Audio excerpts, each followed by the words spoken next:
Oi pessoal, meu nome é Andressa Langlois, eu sou nutricionista clínica e atuo aqui na cidade de Pelotas.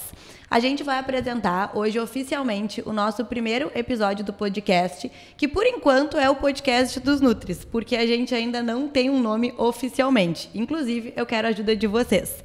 Eu quero agradecer também aos patrocinadores Dose Exata, Tudo em Grão, Rafinato, Cristiane Langlois, Ótica Cristal e Laboratório Bem Me Quer, a estar auxiliando e incentivando esse projeto que a gente começa com muito carinho. E eu convidei para essa noite, para o nosso primeiro episódio oficial, 2 convidados que já estiveram também no nosso episódio piloto, que é o Olavo e o Gustavo, junto com um convidado novo, que também é nutricionista e educador físico, que é o Andrew. Então, quero que eles se apresentem para vocês. Fala pessoal, eu sou o nutricionista Olavo Schneider, nutricionista formado pela UFPEL e também atuo tanto presencialmente em Pelotas quanto em Porto Alegre e, claro, online, né? E hoje a gente vai conversar, até já fica a sugestão para quem está assistindo de ir lá assistir o episódio piloto para nos conhecer melhor, ver o bate-papo que a gente conversou, que acho que está bem legal.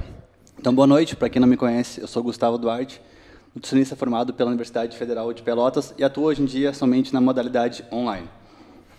Bom, como a Andressa falou, eu sou o Andrew, eu sou nutricionista, sou profissional de educação física e atuo aqui na cidade de Pelotas, tenho uma academia aqui e também atuo de forma online também.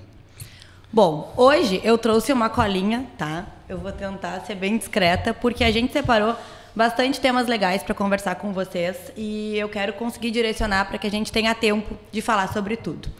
Primeiro ponto, Andrew, a gente já nos apresentou no outro episódio, né, contando um pouco da nossa trajetória, o porquê que a gente escolheu a nutrição. E eu quero saber de ti. Tu teve a tua primeira formação como educador físico e o que tu sentiu falta nessa atuação para te procurar a faculdade de nutrição? Bom, então, eu via que muita gente não tinha o resultado mais expressivo por a falta de uma nutrição mais adequada. E conforme foi passando o tempo, eu vendo essa necessidade, eu comecei a estudar sobre nutrição e me apaixonar pela nutrição, né? Hoje atuo como nutricionista esportivo, mas gosto também da parte clínica e estou gostando cada vez mais dessa profissão. E acho que a educação física, o exercício físico, ele tem que andar sempre junto com uma nutrição adequada. Eu tinha alguns casos que eu não conseguia gerar resultado por falta de nutrição, mas também com essa ideia de sempre trazer o nutricionista para junto de mim, eu via que a pessoa que tem uma nutrição adequada para o estilo de vida dela e para o objetivo dela, ela tem mais resultado. Então, isso foi uma das coisas que me fez também querer estudar sobre nutrição. Tu sabe que uma das maiores dificuldades que eu tenho, e acho que cada vez mais, vamos ver se vocês concordam comigo, guris, a gente que só tem essa formação como nutricionista, cada vez mais a gente está conseguindo fazer parceria, né, com essas duas áreas, mas uma das coisas que eu mais tinha dificuldade no início era exatamente esse conjunto, era poder ter essa troca com o educador físico, porque quando a gente vai falar de emagrecimento, a gente sabe que a base é a dietoterapia, né? Porém, o emagrecimento consistente com essa mudança de composição corporal, que é o que todo mundo busca, a gente precisa também ter esse exercício concomitante. E eu vejo que muitas pessoas acabam burlando essa parte ou acabam se enganando, né? Falando bem grosseiramente em relação à intensidade de treino, à disciplina. E quando a gente tem uma troca direta com quem está cuidando também do treino da pessoa, o resultado que a gente tem é 10 vezes mais rápido, porque a gente consegue direcionar tanto a dieta, sabendo da intensidade do treino, né, o que a gente vai usar de gasto calórico, direcionamento de todos os macronutrientes, e entender qual é de fato a intensidade daquele treino, a disciplina que ela está tendo, não por uma visão dela, que muitas vezes é distorcida, mas sim de um profissional que está montando tudo e pensando junto com a gente. Vocês têm essas trocas também? Não, é muito legal pra gente conversar com um educador físico, porque às vezes, muito caso, as pessoas querem, vou buscar hipertrofia. Aí a pessoa chega no teu consultório, quer buscar hipertrofia, não, quero ganhar peso, quero ganhar músculo. Tá, vamos conversar com o teu personal, com a pessoa que te atende lá, né, pra ver como é que ela treina. A pessoa não consegue fazer um agachamento bem, não consegue fazer um exercício adequado. E aí como é que tu vai colocar comida pra essa pessoa se ela não tá gerando estímulo pra gerar essa hipertrofia? Então, às vezes, a gente precisa entender o que está acontecendo. Se tu vai falar com uma pessoa, tu vai atender uma pessoa que ela treina, treina, como é que tu vai gerar, talvez suplementar essa pessoa, como é que tu vai ajeitar a refeição dela anterior, após, da semana inteira, se tu não sabe que tipo de exercício ela faz, que demanda energética ela vai ter para aquele tipo de exercício, porque muda muito de qual exercício que tu for fazer. E também a percepção é completamente diferente. Se a gente falar que tá treinando bem, chega na hora lá, pergunta pro personal, pode ser completamente diferente. Exatamente. Tô treinando bem, a pessoa não consegue treinar bem, não vai lá dar migué no treino. Então, como é que tu vai colocar comida ou tirar comida se tu não faz a menor ideia do que está acontecendo? E é um erro de cálculo que faz toda a diferença pro nosso resultado, né? E aí sai como o nutricionista errado, o nutricionista calculou errado, sendo que a pessoa talvez não tá aí treinando, talvez a pessoa tá treinando, fazendo treinos a mais, tá fazendo um gasto calórico a mais em cardio ou qualquer outro tipo de exercício, e aí sai o nutricionista como errado, sendo que ele realmente não sabe. Então, essa troca de ideias com o personal com o educador físico é fundamental, porque não tem como realmente trabalhar sem saber o que o paciente está fazendo. E geralmente a gente vê o aluno, no caso dentro da academia, o aluno como profissional de educação física, a gente vê eles superestimando a intensidade de treino e na comida subestimando a quantidade de comida, né? Então, é um trabalho multifatorial quando a gente consegue linkar os pontos, tanto nutrição, como exercício, como uma psicologia, com questão do médico também, quando necessário, a gente consegue ver que a pessoa tem mais resultado. Isso é básico, assim. Tá, e pensando nesse cenário todo, quando a gente entra para a faculdade de nutrição, a gente pode escolher diversos direcionamentos clínicos, né? Não necessariamente a parte esportiva. Existem muitos profissionais que preferem atender outros direcionamentos, até porque agora as coisas estão mudando, né, no currículo da nutrição, mas principalmente aqui na nossa cidade, na UFPEL. Quando eu me formei, há 7 anos atrás, a gente tinha uma optativa de nutrição esportiva. Então, Continua. Pois é, então quando a gente quer trabalhar com isso, a gente precisa buscar por fora. Eu sempre quis me direcionar para a parte de comportamento, né, e de transtorno alimentar, como eu já citei para vocês, mas eu tenho pós-graduação em nutrição clínica esportiva. Por quê? Porque quando eu me formei, as redes que me abriram portas foram as academias. E eu cheguei completamente crua. Me falavam de suplemento alimentar, creatina, como assim? Né? Eu não sabia nem por onde começar. Então, eu sabia que se eu quisesse trabalhar com isso, eu precisava estudar mais, de uma forma mais profunda sobre esses temas, porque é um direcionamento diferente. A gente sabe que, para o emagrecimento, a gente usa um tipo de estratégia, e quando a gente vai pensar em composição corporal, a gente usa outro tipo de estratégia, que é algo mais minucioso. E é o que muitas vezes frustra as pessoas, né? Por não entenderem essa diferença e o quanto isso vai impactar nos resultados. E vocês? Por que vocês resolveram direcionar a atuação de vocês para a parte esportiva? Então, na verdade, essa parte esportiva para mim vem desde o ensino médio, né? Que eu falei até no outro podcast. Inclusive, assistam. Porque eu era muito, muito magro, né? Então, eu queria realmente crescer, ganhar massa muscular. E eu entrei na faculdade achando que eu ia aprender sobre isso. E que nem a Bessa bem disse, a cadeira de nutrição esportiva é algo optativo. E é uma muito base mesmo, assim. Então, a gente aprendia coisas que, hoje em dia, estudando mais, a gente sabe que na prática não é tão assim mais. Então, era muita coisa baseada em estudos muito antigos. E também, outra limitação que eu vejo muito hoje em dia na prática é que as pessoas associam nutrição esportiva somente com musculação ao lado estético. Mas nutrição esportiva é algo muito abrangente, vai desde corrida, maratona, tudo, ciclismo, e é algo que a gente não tem uma base. Então, eu, por exemplo, tive que estudar muito por fora para saber os conceitos básicos, para passar uma dieta para alguém que faz uma maratona, por exemplo, né? Não, é muito engraçado essa parte de esporte. O ano que joga futebol, sabe? O cara, quando não joga bem, fazia de tudo que era tipo de esporte, não era bom em nada. Então eu pensei, vou entrar pra comissão, né? Essa é a estratégia. Então eu sempre gostei de treinar, sempre gostei de praticar vários esportes. Então, cara, por que eu tô fazendo isso e eu não sei como eu me alimentar pra isso? Então não faz sentido eu praticar o esporte, praticar vários tipos de esporte e eu não saber como é que eu vou me alimentar para isso. E aí com certeza me puxou para essa área. Inclusive eu fiz 2 anos de faculdade de educação física, mas eu acabei parando para dar mais atenção para a clínica, que realmente não estava conciliando a faculdade com a clínica. Dei um foco agora, talvez no futuro volte. Porque, como eu falei, a gente precisa entender o que o cara está fazendo, o que o cara está treinando, para depois aplicar uma dieta para ele. Senão a gente fica muito à mercê seja o que Deus quiser, entendeu? Então acho que essa parte clínica esportiva é muito da hora. Sim. Bom, eu, pela formação, né, Sim. em educação física, a maré foi me levando, e aí eu optei por estudar mais a fundo também a nutrição esportiva. E o Gustavo já disse que ele era muito magro na adolescência, tu também já citou a mesma coisa, né? E aí por isso que vocês começaram os cuidados de vocês. E aí o direcionamento que vocês sempre tiveram já foi para uma musculação, para uma hipertrofia? Ou como que despertou isso em vocês de cuidados pelo corpo? Cara, eu era muito magro. E aí, visivelmente, aquele magrinho, alemãozinho ali, eu falei, pô, não dá pra ficar mais assim. Não dá, não tem condições. Era tipo um bullying, assim. Exatamente, tipo, claro, eu não sofria do bullying de ser gordo ou algo parecido, mas eu sempre fui muito magro. E eu realmente não gostava disso. Lido com isso até hoje, com essa função de, ganhei um pouco de peso, perdi, já fiquei mal. Às vezes, né, tem questão da dor, a dor dos outros é sempre maior, né? Sim. Pra mim era muito forte, eu ser muito magro, eu falei, não dá. Tanto que eu comecei a faculdade com 80 quilos, depois baixei para 70, porque eu tinha engordado no final do ensino médio, e aí eu voltei para 70 quilos, eu falei, cara, o que tá acontecendo? Eu não me vejo bem com 70 quilos. E aí eu preciso praticar esporte, eu preciso melhorar isso, porque eu não conseguia me ver bem no espelho, não conseguia colocar uma roupa, tinha várias roupas que às vezes eu comprava, que às vezes eu ganhava, e eu não conseguia colocar. Talvez eu vou colocar para dormir, para ir na academia, mas eu não consigo sair para um ambiente com essa roupa que não tá me favorecendo.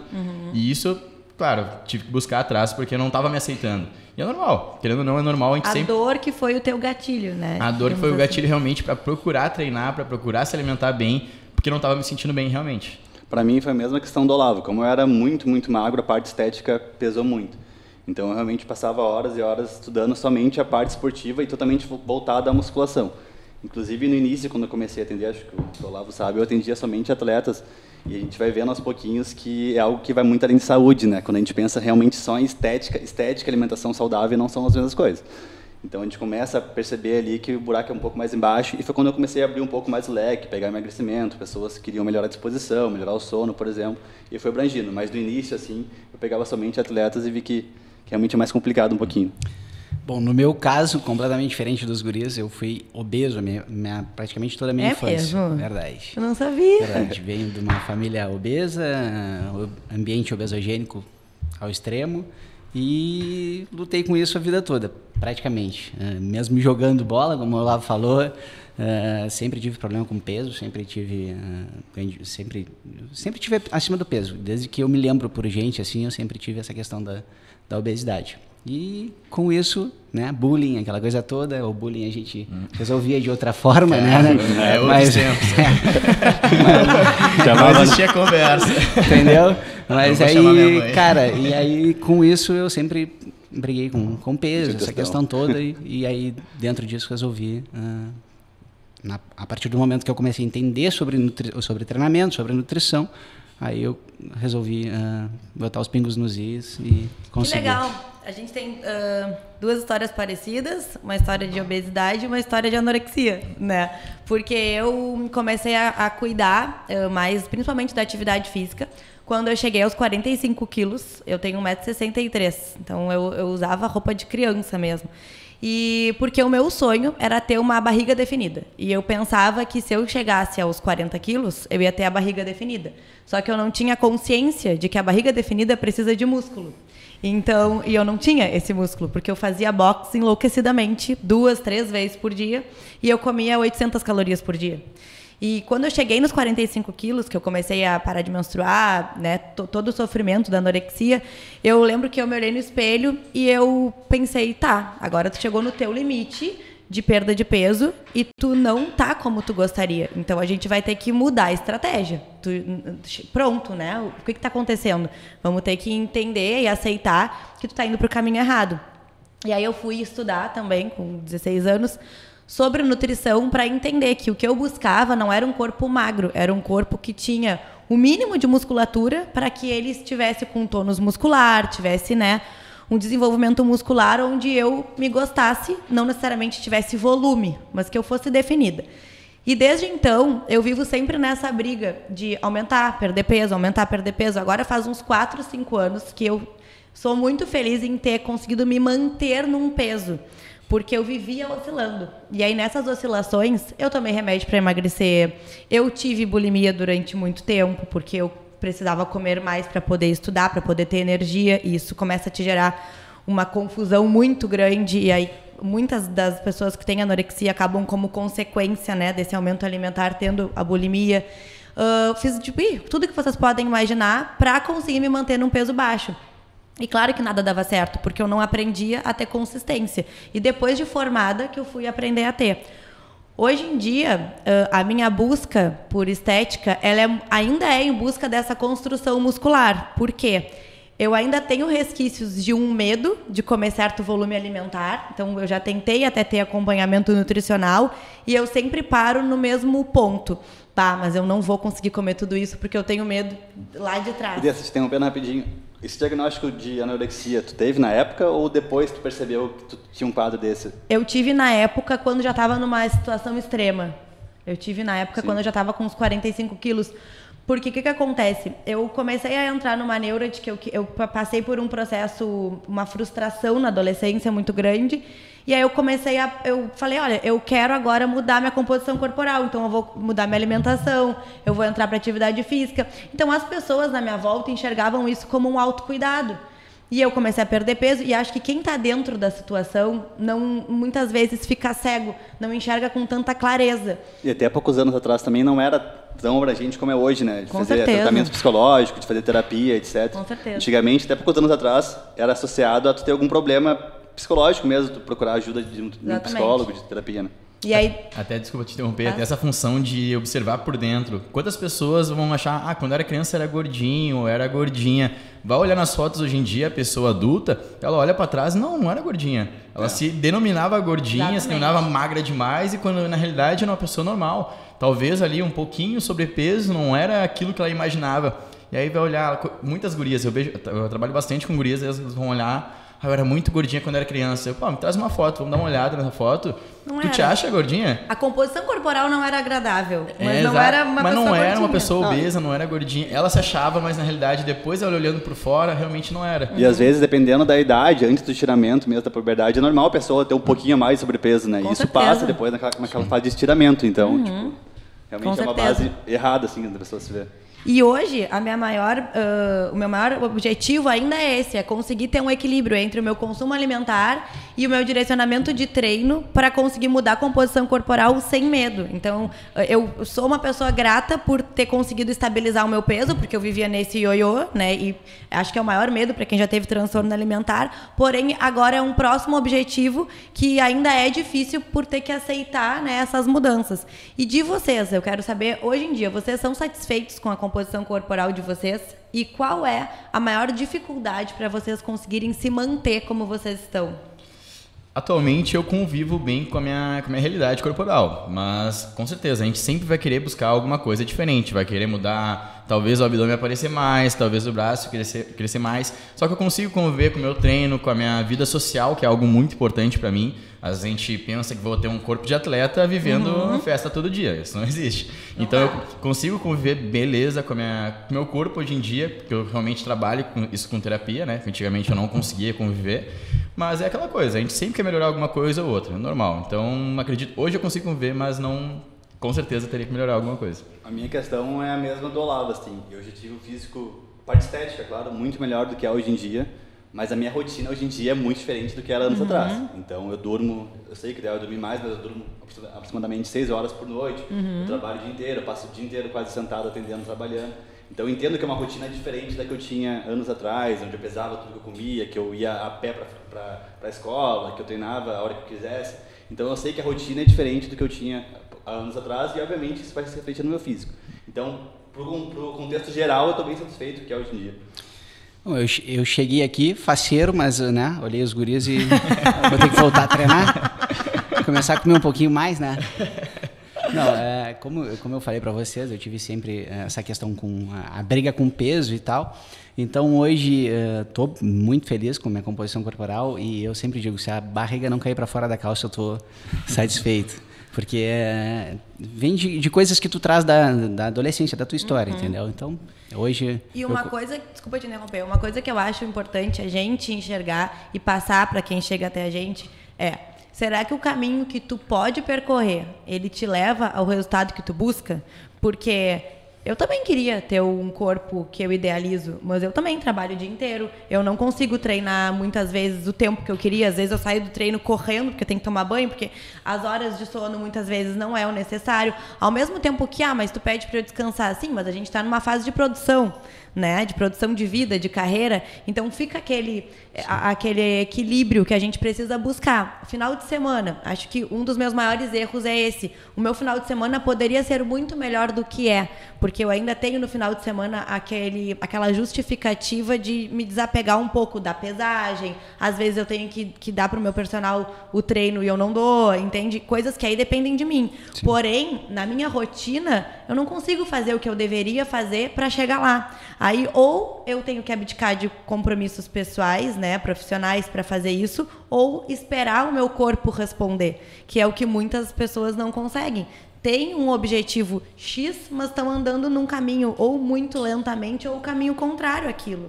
A gente vê também algumas pessoas almejando um corpo que, cara, não tem como tu chegar se tu não te dedicar 100% exclusivamente àquilo. Pô, tu vê uma pessoa que tem, sei lá, uma garota de 23 anos que está com a faculdade no talo, às vezes tem que trabalhar para pagar a faculdade, isso, aquilo, aí tu tem que dormir 8 horas, tu tem que estudar, tu tem que comer, tu tem que treinar às vezes 2 vezes por dia, e a rotina é completamente diferente do que faz uma blogueira de repente, entendeu? E elas... vivem para isso, né? E elas almejam o corpo...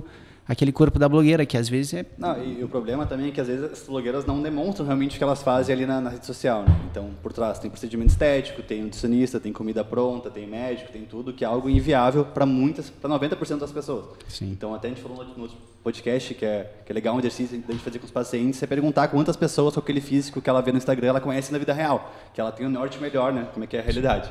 E às vezes não é nenhuma pessoa saudável, né? Exatamente. A maior parte das blogueiras, né? Foi o que a gente comentou, né? Que o lado estético, ele supre a saúde, né? Isso aí. A saúde. Até uma coisa bem engraçada, uma vez eu atendi uma paciente que ela estava de final de doutorado, ela passava o dia inteiro no doutorado, ia treinar às 7 horas da noite, e às vezes ela ficava estudando de noite e ela tinha muito problema com doce, ela dormia muito pouco.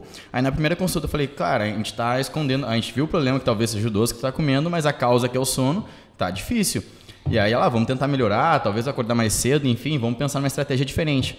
Aí na semana seguinte ela chegou, lá, passei a semana inteira sem vontade de comer doce, super bem. Tá, e tu conseguiu estudar pro teu doutorado? Não estudei. Falei, então não adianta, né? Não adianta ter o corpo que tu quer ter, mas aí tua vida profissional, como é que fica? Tua vida social, como é que fica? Você está disposto a pagar por isso? A maioria das pessoas não tem noção do que tem que fazer para ser feito, né? E eu acho que isso gera muita frustração. Tipo, porque ano passado eu conseguia... Tá, mas só um pouquinho. A gente não vive mais no ano passado. Esse ano, como que é a tua vida? O que teu trabalho exige?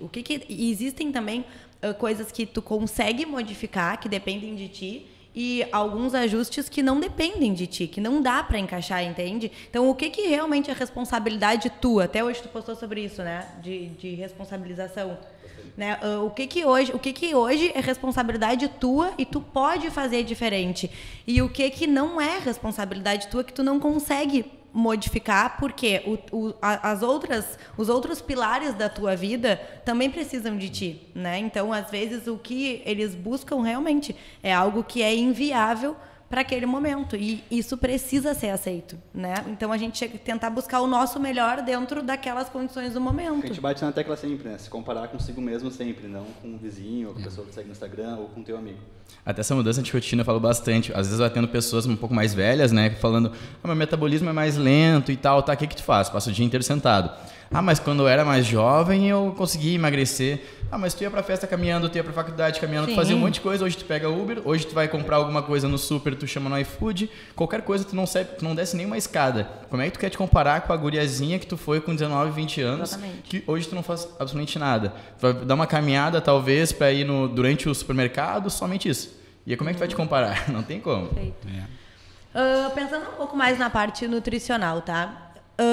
Um paciente que tem o objetivo de emagrecer, acho que 90% das pessoas hoje em dia buscam, né, o emagrecimento ou perda de gordura corporal como um objetivo principal. E a gente sabe o quanto o excesso de peso vem tomando conta, infelizmente, do nosso consultório, né, cada vez mais, e todas as comorbidades que com ele vêm acompanhadas. Então, um assunto que eu acho legal a gente discutir, que muitas pessoas tentam burlar essa parte do processo, e eu sempre digo, por um certo tempo vai dar certo, porém, tu vai ter algumas consequências negativas, que é, eu consigo emagrecer sem me exercitar?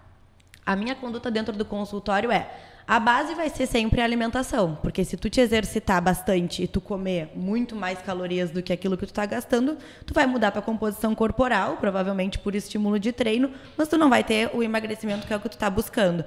Então, só com a dieta, tu consegue emagrecer, mas tu vai gerar, como consequência, uma flacidez, a tua taxa metabólica vai diminuir, então vai ficar cada vez mais difícil com que tu consiga emagrecer.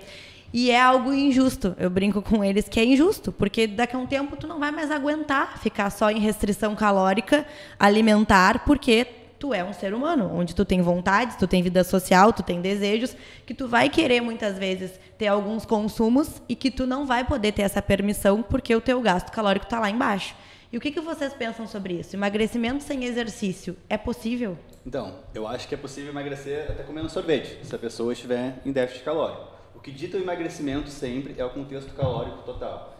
Isso significa que é interessante emagrecer sem exercício físico? Não. Por quê?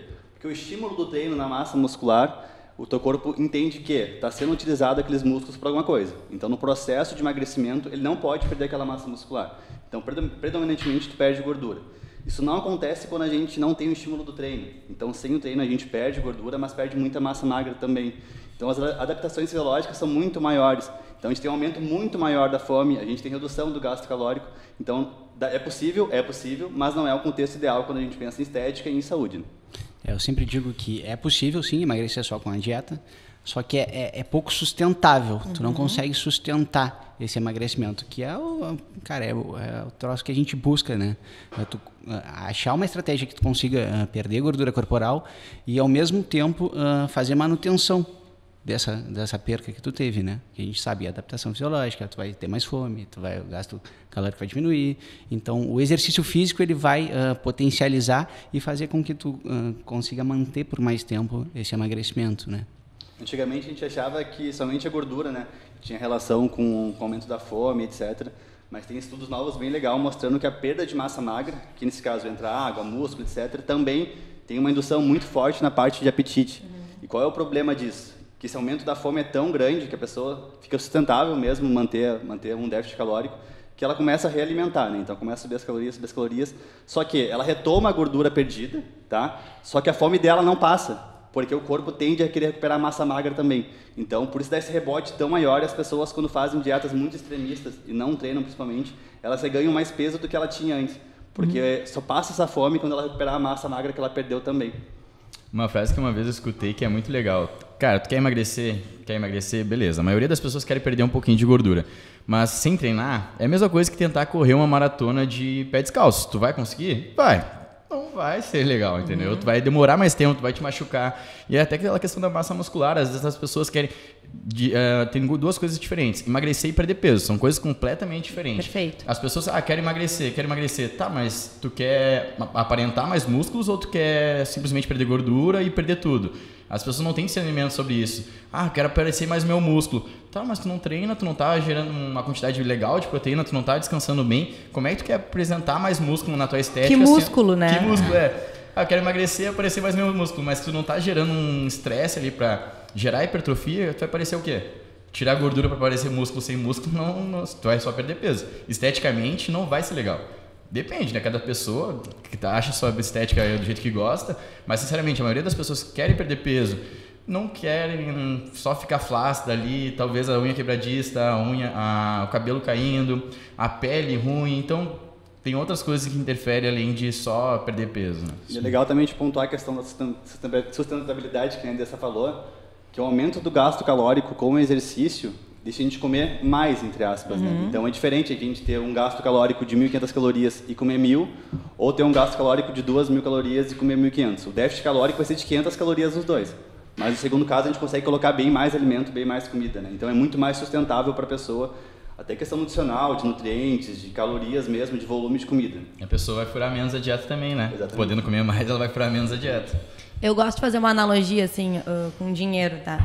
Se a gente ganha muito dinheiro em um mês e gasta tudo, a gente vai ser feliz aquele mês, só que aquele ganho de dinheiro não foi conquistado. Foi algo que, vamos supor que tu tenha ganho de algum presente, algum sorteio, alguma coisa. Jogo do bicho. Jogo do bicho, pode ser. Jogo do bicho. Ganhei uma grana. Em um mês botei tudo fora, mas eu fiquei muito feliz naquele mês. Mas eu não consegui, eu não soube aproveitar, eu não investi, eu não fiz nada, botei fora.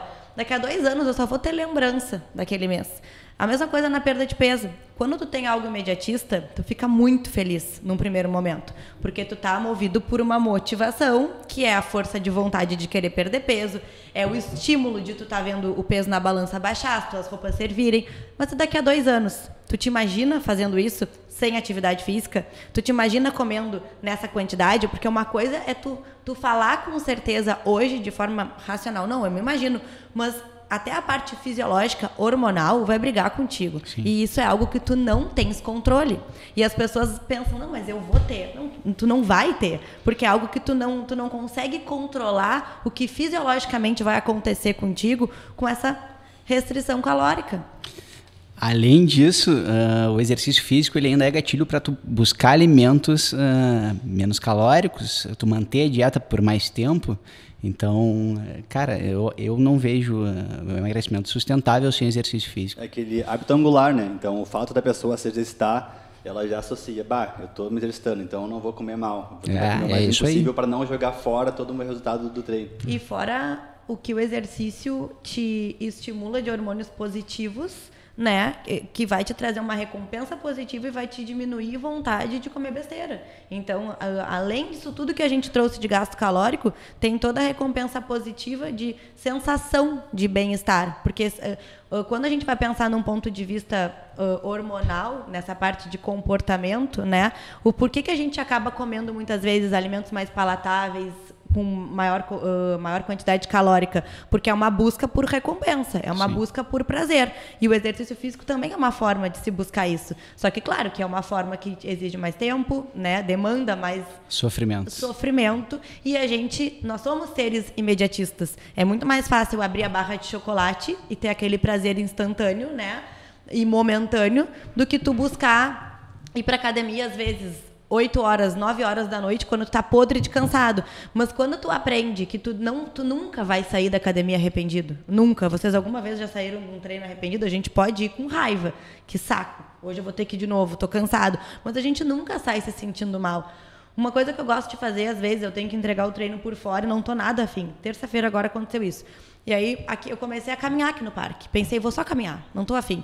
2 voltas caminhando já me deu vontade de correr. E aí eu fechei o final de 5 quilômetros que eu nem esperava, só porque eu fui assim, olha, sem a pretensão de ir no meu máximo. Fui pensando, vamos ver o que vai dar. E a gente sempre acaba, depois, né, sentindo esses benefícios e vai estimulando até aprender a gostar mais. Então, tu substitui. E é legal também os pontos que abrangem além de estética, além de construção de massa muscular. Então, o fato de ter uma rotina de treino ali, tu já organiza toda a tua vida para isso, né? Então, questão toda psicológica mesmo, de ter uma rotina mais organizada, de planejamento, etc. Então, não impacta somente no lado estético. O fato de ter uma organização para treinar ali, tu já acaba se organizando para estudar tal hora, para treinar tal hora, depois tem que comer tal hora. Então, tu arruma todos os parâmetros da tua vida, né? Tu tem uma rotina mais planejada, somente te inserir uma rotina de treino no teu dia a dia. Sim. Até pelo fato da disposição, né? A gente sabe que o exercício físico melhora a disposição pra treinar, pra fazer amor com a namorada, o que tu quiser. Fazer amor com a namorada. Cara, então... Vai começar a pensa, Clara, pensa o seguinte. Tá dando indireto. Tu sem disposição, chegando em casa, depois do dia cansativo, que tu não treinou, que tu não fez nada, qual a chance de tu pedir um iFood, qual a chance de tu comer uma salada? Pô, zero. Não tem condições. Exatamente. E agora pensando pro outro lado, tá? Outro objetivo que é muito também requisitado dentro do nosso consultório é a hipertrofia, ou definição, como vocês quiserem denominar. Vocês acham que um paciente que ele pratica atividade física, tá? 4, 5 vezes na semana, tem um acompanhamento com um educador físico, mas ele não faz dieta. Qual é a chance de dar certo esse processo de hipertrofia? 0. Só isso. Por quê? Vamos lá, vamos explicar para o pessoal. Qual é o sentido de não fazer dieta, né? A gente tem que entender isso. É somente de comer, subir calorias? Porque eu vejo que muitas pessoas pensam que o superávit calórico, né? Só tu comer qualquer coisa já vai justificar, né, esse processo de hipertrofia. O que a gente sabe que não é assim, porque a gente precisa de uma distribuição de macronutrientes, a gente precisa saber o quanto ele está consumindo a mais de caloria, até para que a gente não tenha, junto concomitante, o aumento de massa gorda, que muitas vezes o paciente já está com uma massa gorda que não é o que a gente gostaria de trabalhar. Falso magro, né? Exatamente. Então, acho que isso gera muita dúvida. Eu brinco sempre com o pessoal assim no consultório. Vai na academia e pensa, quantas pessoas treinam todos os dias junto contigo e não tem evolução estética? Tudo bem, a pessoa pode ir por saúde, mas não tem evolução estética. Por quê? Porque provavelmente não cuida da alimentação, porque come mal ou tem uma alimentação completamente desregrada, onde tu até ganha volume, mas não é volume muscular. E é isso que as pessoas não entendem. Pode falar, né? Não, vai. O maior problema é que eu acho que as pessoas, quando querem ganhar massa muscular, é justamente isso, tá? De não ter um controle na qualidade dos alimentos, questão de densidade nutricional. Porque quando tu não tem esse controle, o que acontece é que teu peso sobe muito na balança, mas não é peso de massa muscular. É peso principalmente de gordura e retenção, porque a gente está gerando uma inflamação de baixo grau ali, quando pode dar uma aula disso. Uma resistência à insulina, então teu corpo não consegue aproveitar e lidar com aqueles nutrientes que está dando, então tu realmente começa a aumentar massa gorda e não massa muscular, que seria o objetivo final, né? A hipertrofia, ela é a hipertrofia de tecido muscular e também de tecido adiposo, né? E aí o tecido adiposo vai, por consequência, fazer uma resistência à insulina e o cara não vai conseguir gerar a hipertrofia que ele necessita. Então, se tu não tiver com a tua nutrição adequada, eu acho que... Até a falsa ilusão, inicialmente, por ser uma pessoa destreinada, ela vai começar a treinar nos primeiro, segundo mês, ela vai aumentar um pouco o músculo ali, ela vai se sentir um pouco melhor e terminou. Depois, se ela não alinhar a dieta, o treino, ela vai parar ali, talvez até piorar, engordar um pouco mais, porque simplesmente, posso comer mais, então vou comer qualquer coisa. Hoje o iFood está liberado. E qual é o maior erro que eu vejo, além desse de não cuidar da densidade nutricional dos alimentos, quando as pessoas querem criar massa muscular, né? É fazer um superávit muito grande, porque elas acham que tacar caloria para dentro vai construir mais massa muscular, o que não acontece, né? Nossa massa muscular não é uma usina de queimar gordura e de gerar calorias, que as pessoas acham. Então, 1 kg de massa muscular aumenta em 20 calorias o metabolismo. Então, será mesmo que está certo a gente aumentar 500 calorias na dieta do paciente toda semana, né? Será que isso está realmente dando algum resultado? Não é porque o peso dele não subiu de uma semana para outra que a gente não está gerando estímulo para criar massa muscular, tá?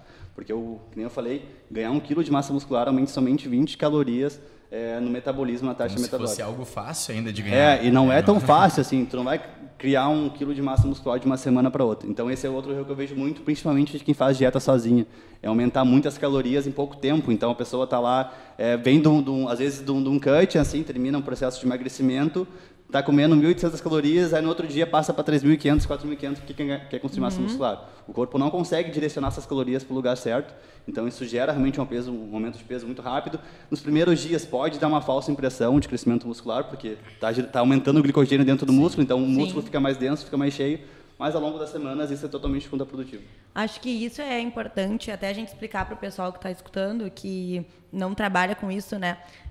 Pode existir uma boa intenção em comer melhor, treinar, com o objetivo de mudar a composição corporal. Porém, o profissional nutricionista é quem vai fazer o cálculo para as calorias que tu precisa e distribuição de macronutrientes ao longo do dia, pensando em distribuição de proteína, carboidrato, gordura, pré-treino, pós-treino, enfim, né, de acordo com a tua rotina. Por isso que, nesses casos, é muito importante o acompanhamento, porque o emagrecimento, se tu buscar em fontes seguras orientações, comer comida limpa, né, menos industrializado, diminuir bebida alcoólica, melhorar teu sono, te movimentar, vai acontecer. E tu sabe que vai acontecer, e de uma forma saudável. Agora, a parte de mudança de composição corporal, não ter, que nem o Olavo disse, só a perda de peso na balança, mas ter a perda de gordura, né, e manutenção ou ganho de massa muscular, precisa de um direcionamento de cálculo e de macronutrientes. Então, por isso que é tão importante o nosso papel, né, para conseguir direcionar, que é o que muitas vezes não acontece. E aí o pessoal fica frustrado porque está treinando, está comendo melhor, mas não evolui. Mas não evolui porque não está tendo um direcionamento correto, né? Um direcionamento certo.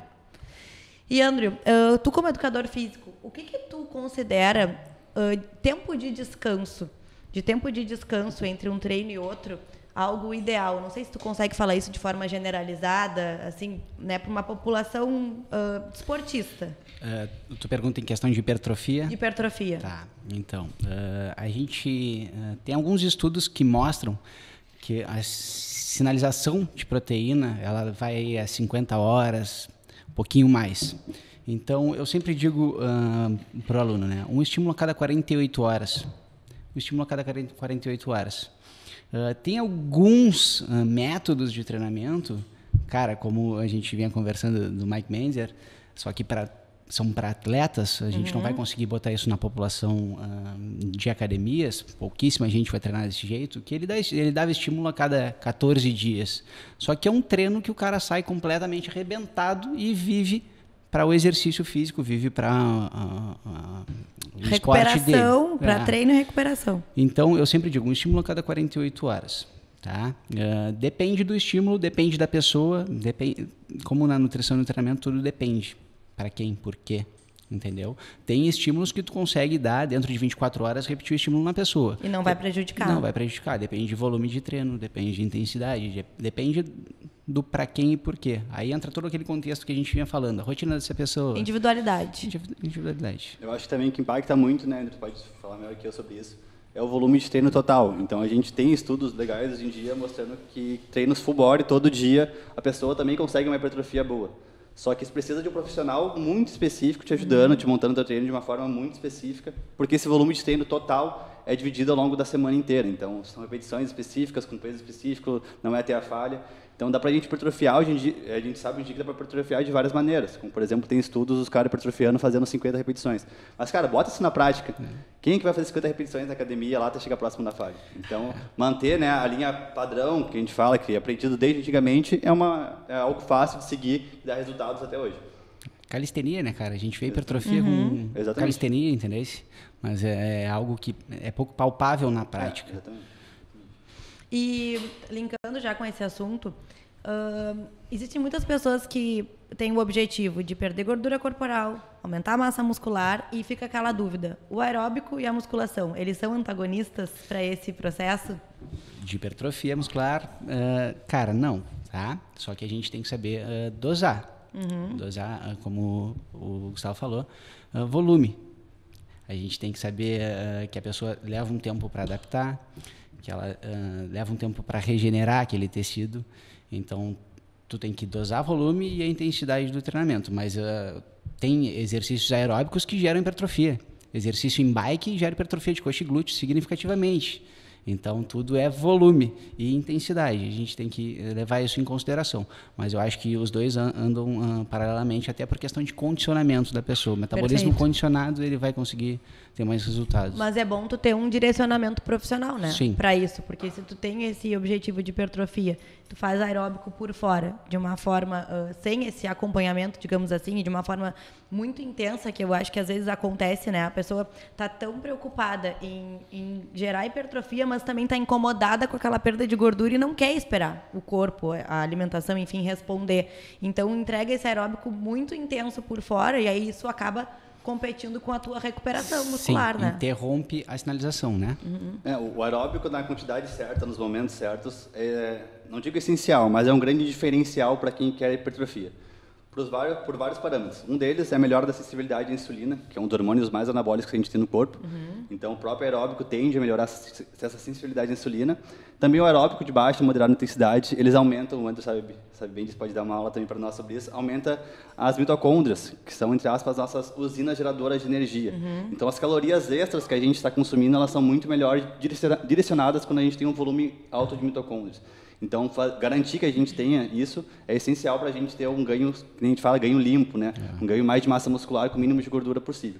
E outro ponto também é na saúde cardiovascular. Então, com cardio ali, a gente consegue ter uma resposta cardiovascular melhor, porque geralmente, quando a gente periodiza treino de hipertrofia, a gente tende a aumentar as cargas. O que a gente vê muito na prática, cara, acho que vocês veem também, pega aqueles caras que não fazem cardio, que eles começam a subir calorias e a gente quer aumentar a carga também, e eles não conseguem fazer...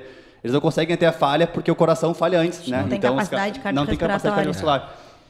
coração falha, né, entre aspas.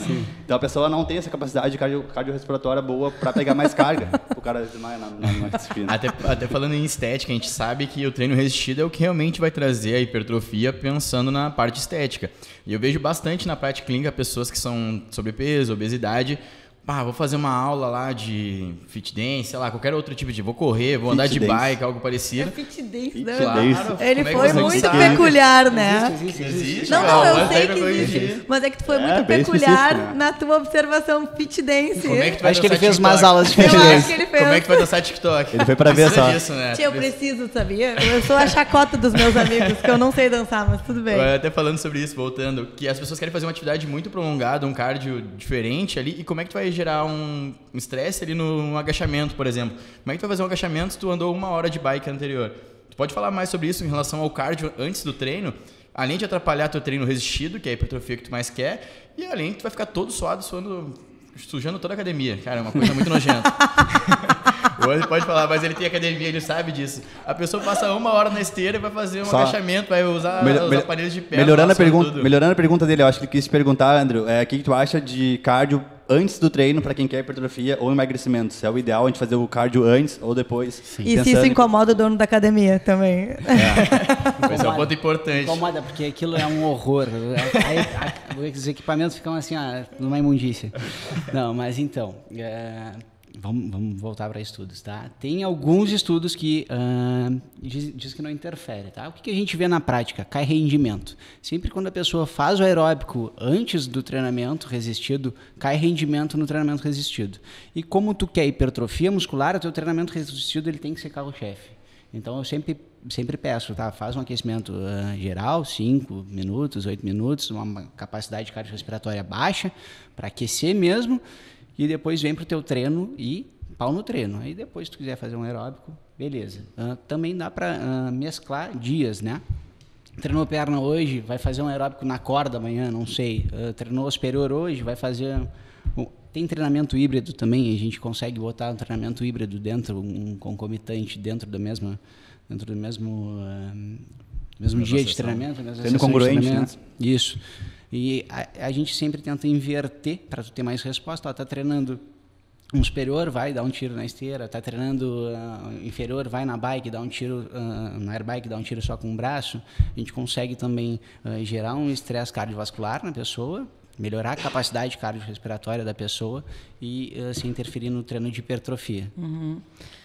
Outra dúvida que eu acho que todos nós escutamos é: como eu faço para perder aquela gordura localizada que me incomoda? Aquele lugar. E acho que o que as pessoas têm dificuldade de entender é que quando a gente vai perder gordura, a gente perde gordura corporal total, né? É difícil a gente conseguir perder de um único lugar. E existe algum tipo de exercício que a gente possa direcionar para aquele lugar que incomoda? Como que a gente faz para trabalhar aquela região? Então, não existe, tá? O exercício... Peraí, repete. Não existe, tá? O exercício ele não tem o potencial de oxidar a gordurinha lá, oxidar e quebrar e oxidar. Quem é responsável por isso? E se eu fizer um treino de tríceps, eu não vou eliminar o tchauzinho, cara? Como assim? Então, a gente estimula o sistema nervoso simpático, produção de catecolaminas, e elas vão se ligar aos receptores beta-adrenérgicos. Aonde? Não sei, entendeu? Ela vai estar circulando e vai se ligar. A gente sabe que o emagrecimento ele é sistêmico e geralmente das extremidades para o centro. Então o exercício físico ele não consegue... Sabe aquela polia que a pessoa está fudendo a coluna, mas ela não vai oxidar a gordurinha da linha de cintura. É legal a gente pontuar, né, que essas gorduras localizadas, por exemplo, no quadril, na coxa, em mulheres principalmente, não é por falta de exercício nesse local, né? É algo fisiológico mesmo. Porque chega menos sangue lá e tem menos receptores beta, que nem o André falou, que são mais responsivos à ação das catecolaminas, que são substâncias que ligam lá nesse receptor e promovem a lipólise, que é a quebra de gordura. Então, nesses locais, a gente tem predominante receptor alfa-adrenérgico, que a gente fala, que é, entre aspas, o vilão. Então, a catecolamina se liga lá, mas ela não consegue exercer a função dela, que é de quebrar a gordura. E, cara, isso tem explicação fisiológica e evolutiva. Então, por exemplo, as mulheres armazenam mais gordura no quadril, aqui na coxa, para sustentar um feto caso elas engravidem e estão em restrição calórica. Então, é por isso que é o último lugar que elas perdem gordura ali. Como é que perde gordura ali, então? Com constância e tempo mesmo. É realmente o último lugar que vão perder. Um dado bem legal, inclusive, é quando as mulheres têm filhos, ali o bebê nasce, essas gorduras são mobilizadas mais facilmente para ir para a amamentação. Então, quando a mulher tem o bebê, ela perde muita gordura nesse local, mas claro que isso volta depois, não é uma solução engravidar para perder gordura. Fica a dica. Fique claro. A gordura volta depois. Até porque vai atrapalhar o sono e aí... Vai piorar todo o ciclo. Outra coisa, outro ponto que eu acho importante a gente frisar é que, às vezes, aquele local que te incomoda, como eu dei o meu exemplo, é um local que não tem musculatura, né, muitas vezes. Então, eu pensava que eu tinha gordura localizada, onde, na verdade, não tinha musculatura para sustentar o meu abdômen, né? Então, às vezes, a pessoa tem a ideia de que tem muita massa gorda, de que quer perder gordura naquele local, porém, ela tem que trabalhar, é muito mais um desenvolvimento muscular, né, naquela região, para conseguir manter aquela região com mais tônus, né, do que, de fato, perder aquela gordura. Até tu pode falar um pouco mais sobre exercícios, né? O Olavo só joga a bola pra ti, né? Não, mas a gente vê bastante na prática clínica, o pessoal que pegando treina, o cara desprevenido. que é o seguinte, que o cara vai, por exemplo, quer eliminar o tchauzinho, por exemplo, vai fazer um exercício de tríceps, um exercício isolado para aquela área, sendo que esse exercício não vai gerar um gasto energético tão grande. Então, talvez seja mais interessante fazer um exercício multiarticular ou algo parecido, que vai gerar um gasto energético maior, mas a pessoa fica lá, ainda não, vou fazer um tchauzinho, vou fazer o tríceps aqui. Várias senhoras já vi já. Vou fazer o tríceps aqui para eliminar o tchauzinho. Cara, não dá. Acho que é legal a gente falar que durante o exercício do movimento isolado ali, a gente está treinando o músculo e não o tecido de gordura. São tecidos diferentes. A gordura não se transforma em músculo e nem vice-versa. São dois tecidos totalmente diferentes. Então, por mais que tu tá sentindo dor naquele local ali, é da massa muscular, né? Da geração da acidose ali. Não é a questão da gordura sendo queimada ou ela se desfazendo ali porque está treinando no local. Sim. Não, e é isso, entendeu? A gente, analisando o exercício como algo que promove o emagrecimento, tu tem que analisar as vias fisiológicas que que vai ocorrer depois do exercício. Eu sempre digo, o que vai ocorrer de adaptação fisiológica nesse organismo. Então, um tríceps, ele te gera muito menos adaptação fisiológica, seja depressão de glicogênio, microlesões, angiogênese, biogênese mitocondrial, do que ele te promove muito menos do que um supino, por exemplo, que também vai trabalhar o tríceps, entendeu? Então, se puder trabalhar sempre com multiarticulares, prioriza isso porque o desfecho fisiológico vai ser muito maior. Puxou o ar ali, pô. E acho que... Eu não sei se a gente já... Vamos cortar. Eu ia falar sobre um exercício aqui, mas aí... Qual exercício? Não, porque a questão, por exemplo, trocar o supino por um apoio, por algo parecido, entendeu? Sim. Fazer essas trocas, acho que tu poderia falar também. Fala aí. Fala. Não, mas o cara que se formou em educação física é ele. Play.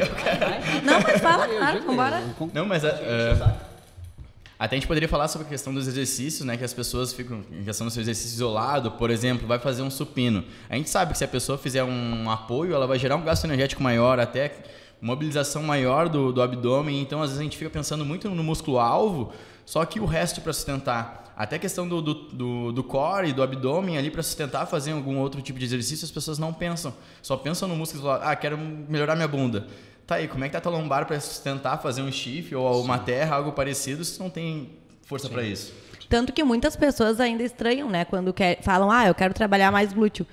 E não tem um exercício isolado para glúteo. Tá, mas agachamento é um dos mais importantes. Tá, mas como assim? Agachamento é um dos mais importantes para o público que é leigo, né? Isso ainda soa como algo estranho, porque é um exercício multiarticular, né? Que tu vai acabar movimentando toda essa parte essencial para a sustentabilidade. Só que a maioria das pessoas pensa que não, que tem que ser 4 apoios ou, né, um exercício mais direcionado para aquilo ali. Outro problema bem comum que eu vejo na prática, que eu acho que todo mundo aqui vê também, é as pessoas superestimarem o gasto da atividade física, né?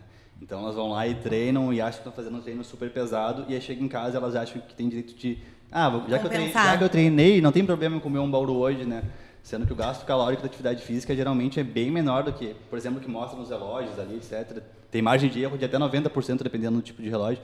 Então as pessoas superestimam o gasto e acabam comendo mais do que acham que gastaram e nunca emagreceram mesmo fazendo atividade física. Então a pessoa fala lá, eu como saudável e treino e mesmo assim não emagreço. Mas quando a gente vai ver, comentar um contexto calórico dela, não bate exatamente. Até esse relógio é bastante legal a gente conversar sobre o gasto energético. Não é calculado através da pressão arterial da pessoa, que é onde calcula o relógio. É através da troca gasosa. Então não adianta nada a pessoa, dependendo do condicionamento físico dela, vai interferir na quantidade de calorias que ela gastou. Sim. Aí a pessoa faz um treino de crossfit, por exemplo, que é algo mais exaustivo, 600 calorias no treino. Aí a pessoa, a gente sabe que ela não gastou 600 calorias, mas na hora de pedir um lanche, tá valendo a pena, né?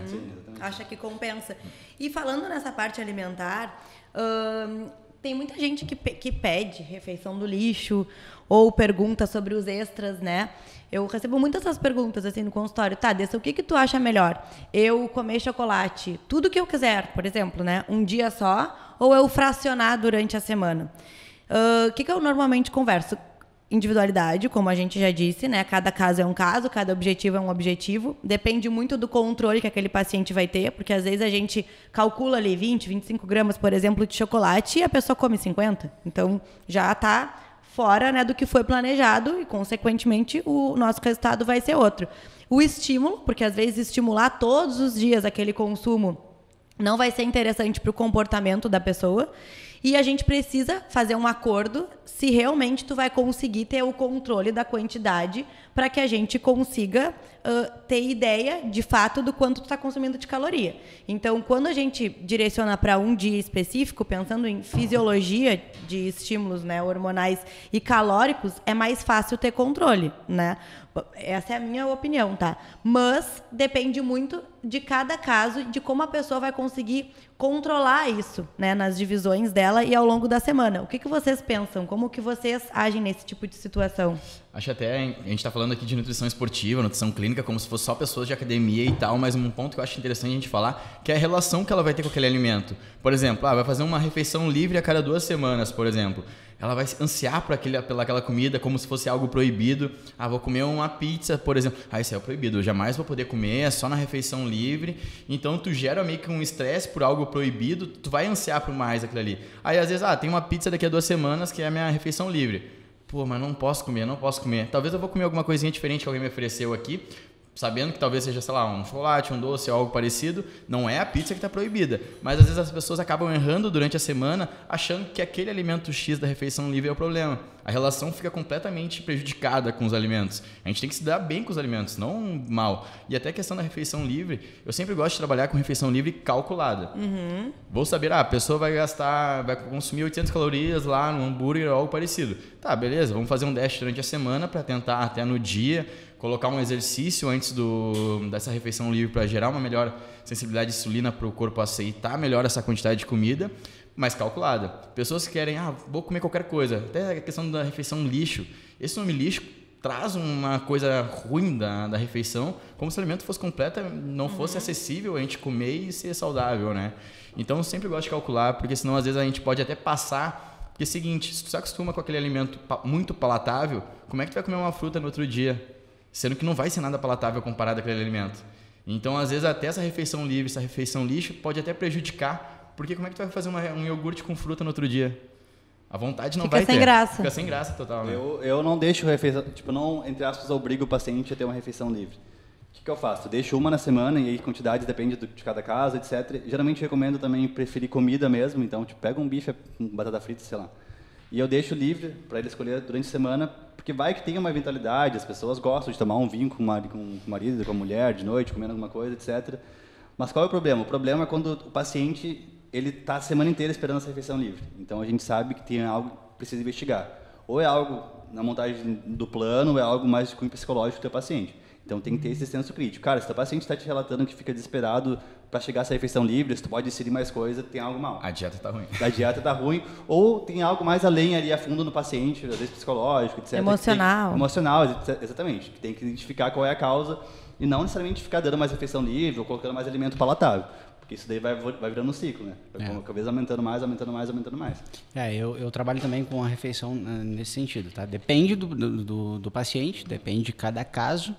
E eu peço também para fazer uma refeição livre com comida, tá? Tentar fugir hambúrguer artesanal, coisa assim. Tentar fugir de ultraprocessados, dessas coisas do tipo. Mas depende de cada pessoa. E eu sempre peço, o Olavo falou, faz o exercício. Cara, o exercício físico, ele tem um potencial muito grande, principalmente questão de absorção de carboidratos e coisa do tipo. Então, além de te proporcionar comer mais. Então, eu sempre peço, vai fazer uma refeição livre, te exercita nesse dia, tenta voltar para o plano na próxima refeição e sempre a refeição é a escolha do paciente calculada, né? Uhum. Porque a gente sabe também que geralmente eles subestimam aquela... Até uma coisa que eu gosto de colocar, desculpa te interromper, até uma coisa que eu gosto de colocar bastante é uma refeição com proteína 1 ou 2 horas antes para a pessoa estar mais saciada. Perfeito. Porque ela vai chegar na hora da refeição livre, normal, quem nunca vou no rodízio, vou passar o dia inteiro sem comer para chegar lá, comer, se estragar, ter diarreia, dormir mal, ter várias coisas horríveis, né?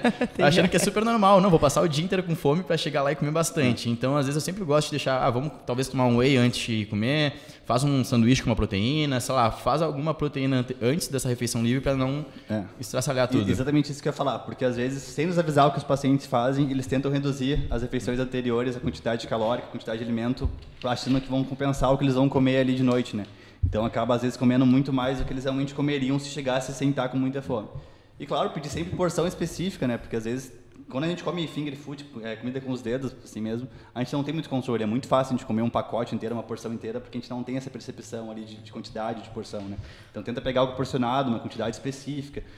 Ficou cheio, não fica forçando. A gente tem muito isso, né? A gente vai no rodízio de uma coisa e fala, não, come além da pagando vontade. Caro, eu vou comer até estar... Então come sabendo que pode comer de novo daqui a um tempo, né? Não precisa comer até ficar mal no outro dia. Isso te atrapalha no outro dia. Tá? Tem duas coisas que eu gosto de perguntar para eles.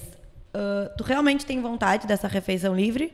Ou é só porque tu queres ter um aval de uma refeição livre? Porque às vezes eles não têm vontade.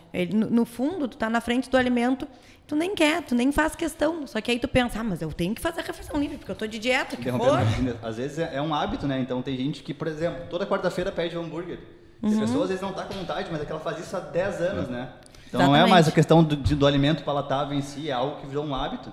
Então a gente tem que identificar essas partes também. Sabes que eu fiz essa pergunta para um paciente? Tem vontade? E ele me disse, cara, não tenho. A minha vontade agora é chegar no meu objetivo. Eu, cara, então opta por não fazer. Ele voltou 45 dias depois, com o resultado que ele queria, e quase se separou, porque ele não tinha flexibilidade na dieta. E aí o convívio social com a esposa ficou complicado. Eu, não, cara, vai ali, toma uma cerveja, come um hambúrguer, depois a gente volta de novo.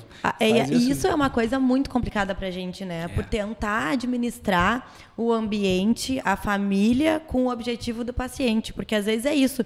O paciente muitas vezes não consegue fazer o que tem que ser feito por causa do companheiro, né? Ou por causa da família, enfim, porque aí gera um conflito dentro de casa por ainda não ter essa aceitação. Tem algumas pessoas que dizem, como que eu vou para casa, por exemplo, da sogra e vou falar para ela que eu não aceito o bolo, vai ser falta de educação. Daí eu brinco, finge que tu tá com gastrite.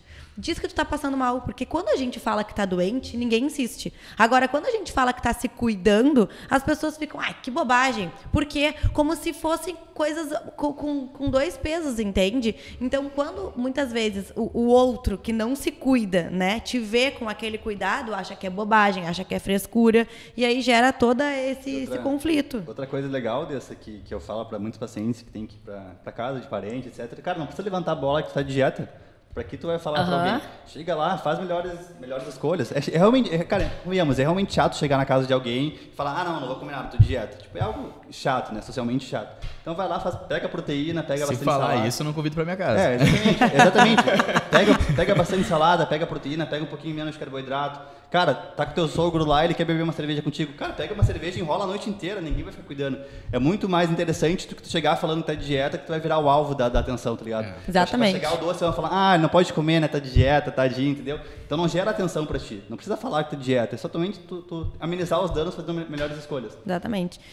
E outra coisa que eu gosto de fazer também é, então vamos combinar a nossa refeição livre. Só que durante a semana é o nosso acordo, é o nosso plano. Não, com certeza. Então tá, vamos começar a anotar tudo que tiver de consumo extra. Não, mas não vai ter. Quando chega na consulta, tem um monte de extras que eles não enxergam como extra. Por exemplo, depois do almoço teve 2 damascos. Ah, mas foi só 2 damascos. Tá, mas é que é isso somado ao pedaço de bolo que tu comeu do fulano, entende? E aí a refeição livre passa a não ter mais sentido, porque aquela refeição era para aliviar, né, aquela pressão que tu tá sentindo da dieta. Mas tu já aliviou ao longo da semana. Então, para que ela vai fazer sentido naquele momento? Por isso a importância de porcionar, né? De tu ver a comida, de tu sentar, montar a tua refeição e comer ela, porque às vezes tu fica beliscando e essas beliscadas têm 500, 600 calorias num dia, né? Então, eu sempre peço, cara, senta com calma, monta a tua refeição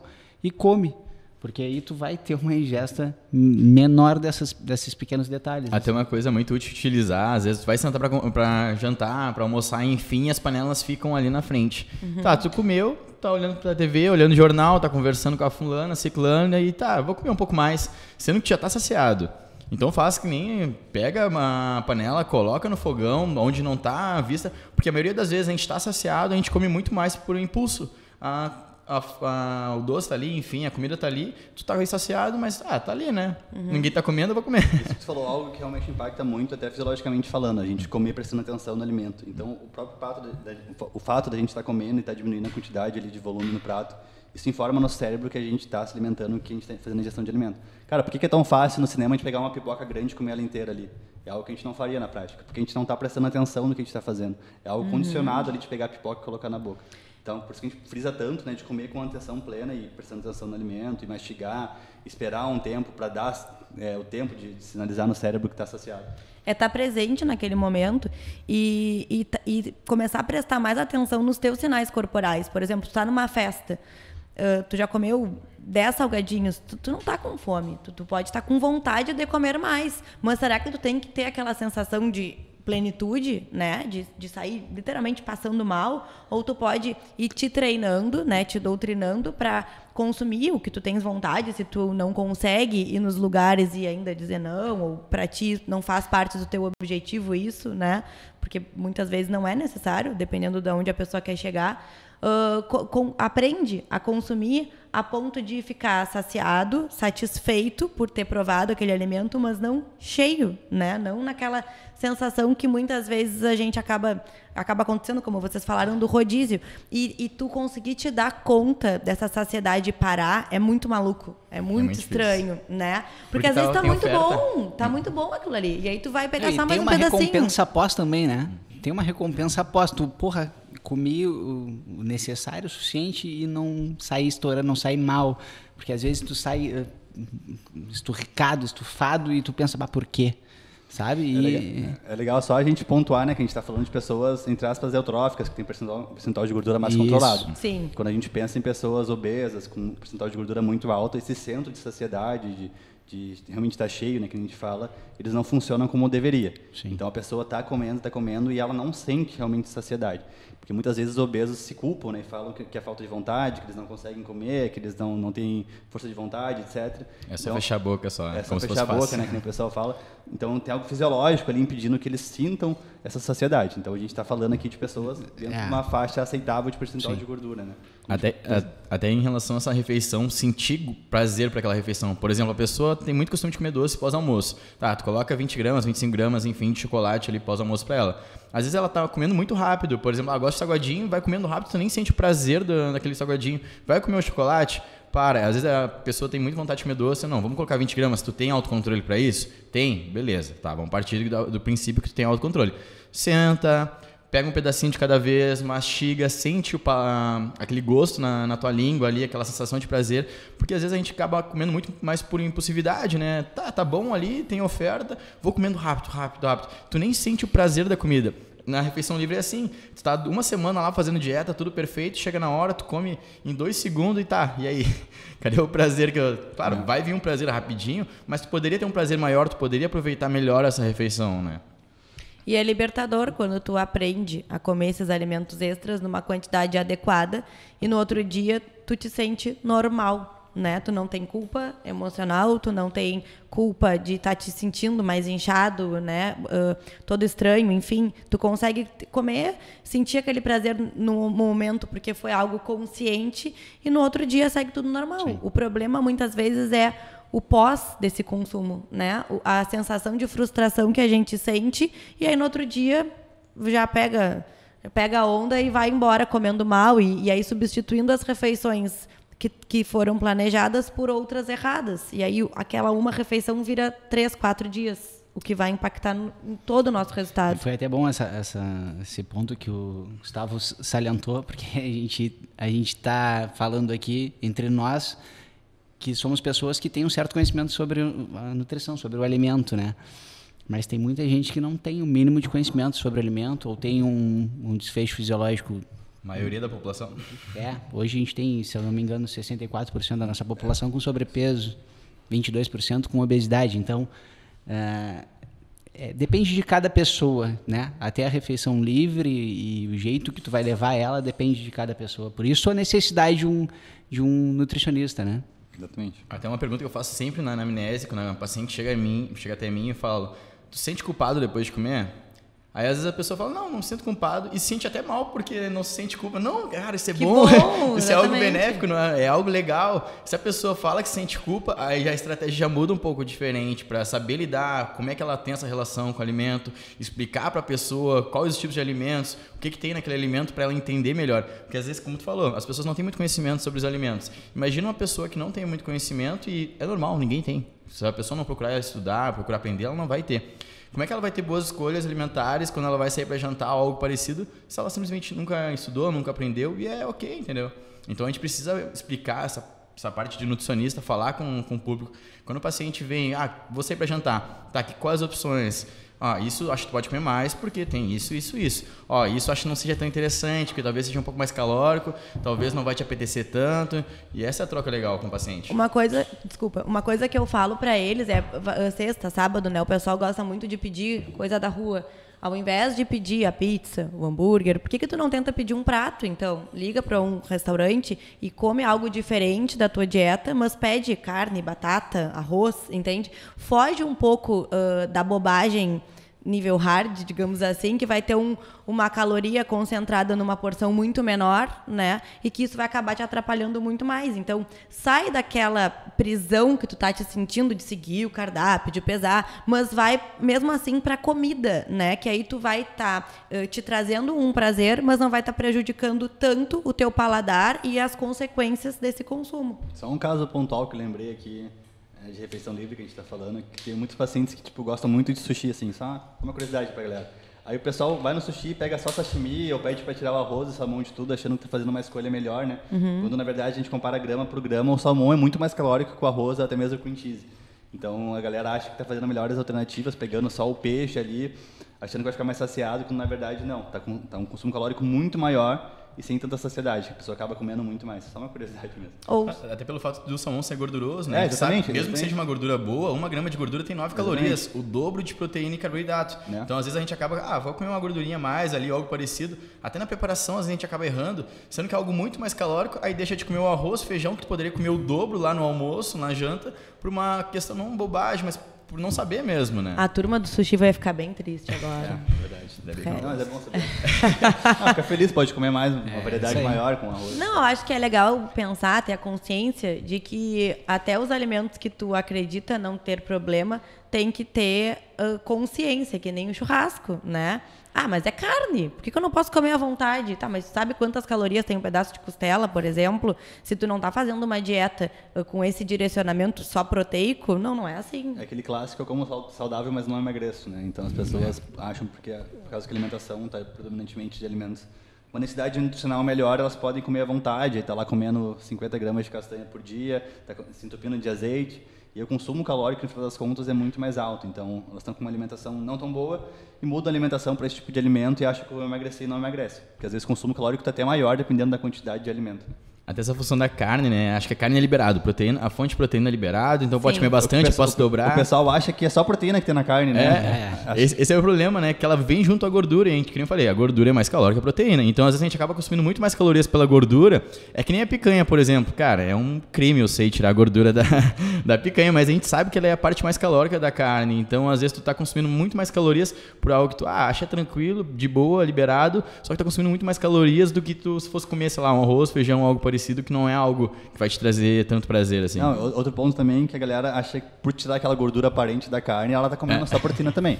Mas tem toda aquela gordura que fica intrínseca ali entre as fibras da carne que a gente não consegue ver e muito menos tirar, né? Então, mesmo tirando aquela camada de gordura da picanha, ela ainda assim é bastante calórica. Que nem o bacon no feijão, né? Como se não tivesse ali no caldo, ali, né? Pata de porco, mas é só uma costelinha no feijão, eu nem como. Outro assunto importante que muita gente tem dúvida, e eu acho que até causa estranheza quando o pessoal sai do consultório e a gente não prescreve nada, é sobre suplementação, né? Como assim? Eu tô indo buscar hipertrofia e ela não me passou nada, não me prescreveu nada, eu não vou usar nenhum suplemento.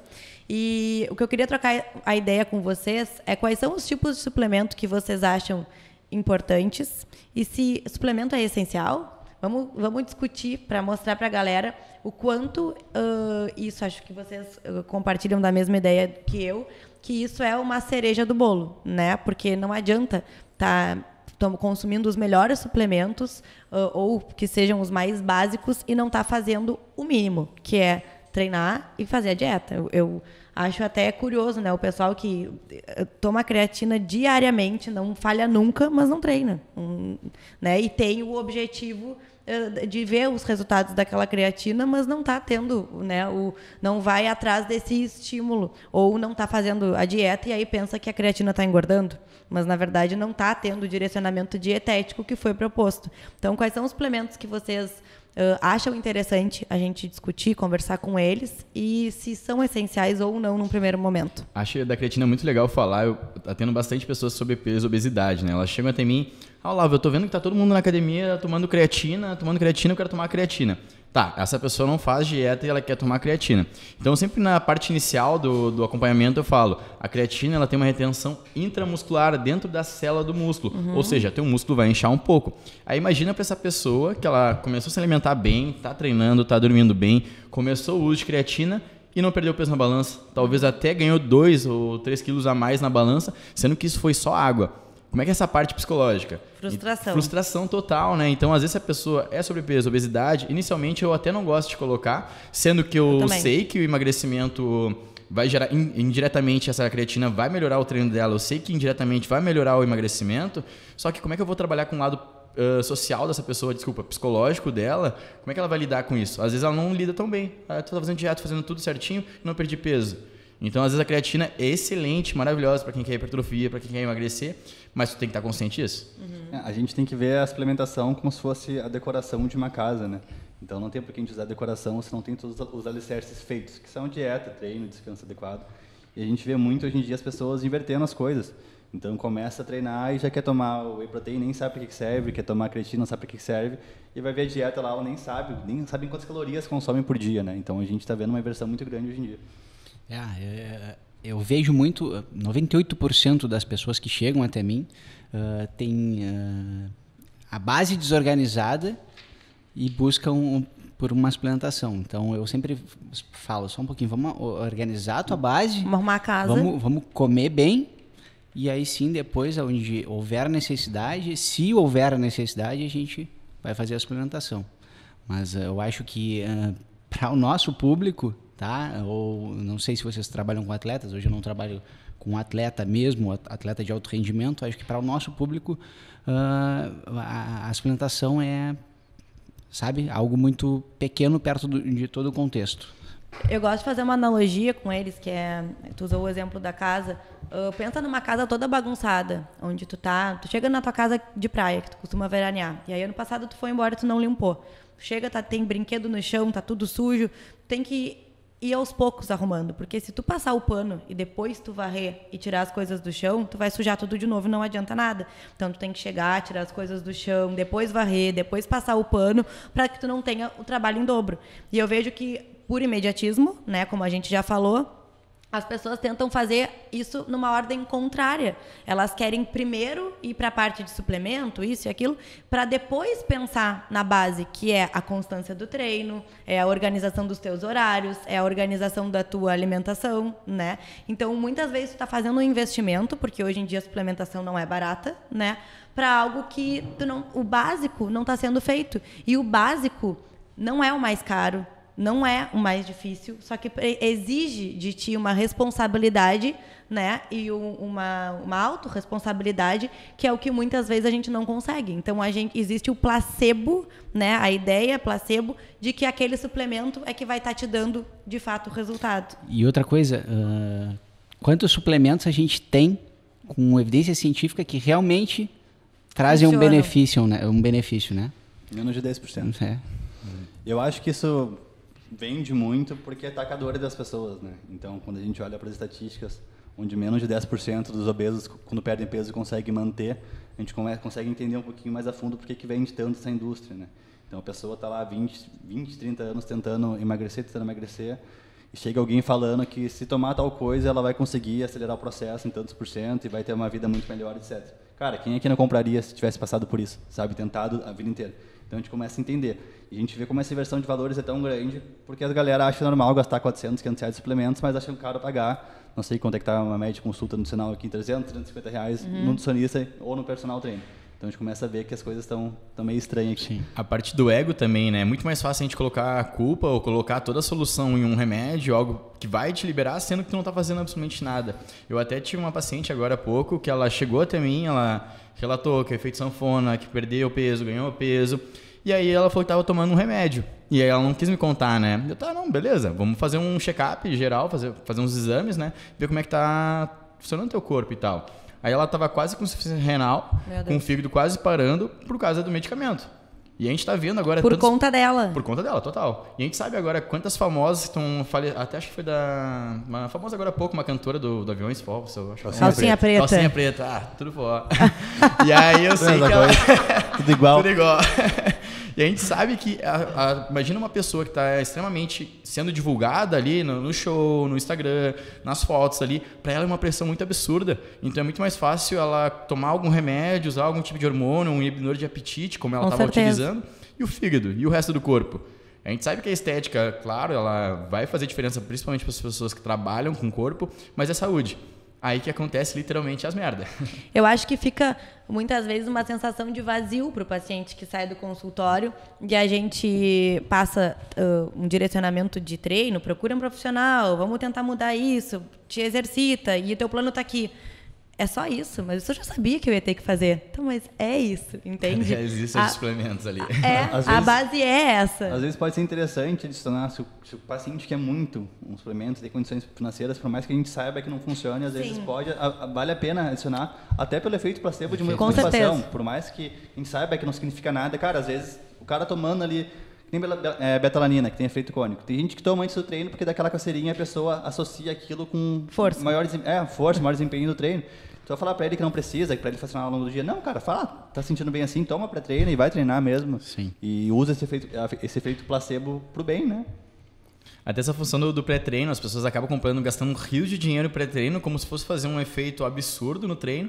Aí teve um paciente meu que ele queria usar o pré-treino e falei, cara, por que tu não compra uma cafeína? Ah, mas cafeína não tem gosto, não vai me dar o up ali pré-treino. Então, às vezes, funciona muito mais pelo placebo em si do que... E é tudo muito bem pensado pela indústria, né? Então, aqueles pré-treino com uma foto de um monstro, alguma coisa assim, cara, tudo estimula teu cérebro a fazer associações ali neurais, onde tu vai estar associando aquele produto, aquele gosto amargo. Cara, dá pra deixar um whey gostoso pra caraca, tu acha que não daria pra deixar um pré-treino bom? Claro que dá, mas aquele sabor amargo ali, a gente associa com algo que realmente vai dar uma energia a mais, uma disposição. Vai te dar um esforço a mais, por isso né? que o gosto é horrível, é proposital, as cores sempre fortes, as cores sempre vivantes, né? Então, tipo, é um verde muito chamativo, um vermelho muito chamativo, é de propósito, é tudo muito bem pensado. E é importante chamar a atenção para o pessoal que as pessoas que dão certo no processo de emagrecimento, mudança de composição corporal a longo prazo, são as que fazem o que tem que ser feito todos os dias, né? Ou quando em algum dia não consegue seguir o planejamento como deveria, ou treinar, no outro dia já estão lá de novo.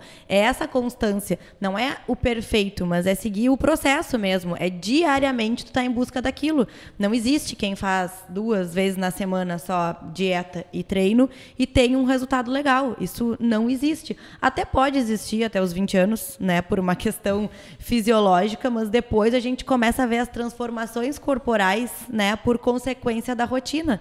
Então, infelizmente, não existe a fórmula mágica que todo mundo procura. É o básico bem feito a longo prazo, né? Exatamente. Até uma coisa que eu vejo bastante no paciente que quer tomar algum tipo de suplemento, falei, cara, por que tu está tomando isso? Se tu não sabe o motivo que tu está tomando, se tu não sabe o motivo que tu está fazendo uma refeição, não adianta tu tomar. Tu não entender por que tu está fazendo aquilo ali, por que tu está fazendo aquela refeição. E às vezes, Olavo, até o valor que a pessoa está investindo naquilo gera uma dor nela e, consequentemente, ela vai levar o treino e a dieta mais a sério. Tipo, às vezes tem pacientes que me falam, mas eu tô tomando tal coisa que é tanto. Até a creatina agora que subiu horrores o valor, né? A creatina é tanto. Então, se eu não levar a sério o treino e a dieta, eu vou parar de tomar. Então, às vezes, até esse efeito, né, da dor no bolso é que vai gerar na pessoa esse estímulo. E existem suplementos que prometem, como o Gustavo disse, não cumprem, mas que doem no bolso da pessoa. Então, faz esse efeito da pessoa ter melhor desempenho no treino, se dedicar mais na dieta, porque lembra do gasto que ela está tendo com aquilo ali. Até essa questão de suplemento é muito legal falar, principalmente para quem quer emagrecer. Enfim, surgiu um remédio milagroso que a blogueira tal, que a indústria tal está vendendo esse remédio. Se fosse tão bom, tu não acha que todo mundo estaria usando? Tu é a pessoa especial, tu que reinventou a roda, tu que é a pessoa... O sonho da população é encontrar uma fórmula mágica para o emagrecimento. O alecrim dourado do céu que foi lá e arranjou um remédio absurdo, que pagou rios de dinheiro para aquele remédio, e só tu vai emagrecer. O resto da população inteira não. Hoje a Anvisa aprova 3 medicamentos, né, para controle de sobrepeso e obesidade. E quantos placebos a gente vê no mercado, né? E é algo que vende por N motivos. E às vezes até pode fazer um real efeito, porque a pessoa tá pagando, tá usando aquele suplemento, mas ela tá treinando melhor, ela tá descansando melhor, ela tá tomando água, ela tá fazendo dieta. Então, como ele falou, às vezes funciona muito mais como placebo do que realmente, mas com a minha amiga funcionou. Tá, mas o que ela mudou na rotina? É que nem fitoterápico, vou tomar um fitoterápico para algum remédio diurético. Se a pessoa não toma uma água, sim, não, vou tomar um chá aqui para melhorar minha diurese, para eu ficar menos retida. Tá, mas só tomando mais água junto. Não é do nada que tá sim, realmente fazendo efeito. E outro ponto importante, que também acho que gera bastante discussão, é sobre jejum, né? Voltando para o assunto da hipertrofia. O quanto que um jejum prolongado pode prejudicar o processo de hipertrofia ou não? Ou, pensando num ponto de vista fisiológico, não teria influência? Qual é a tua postura como educador físico?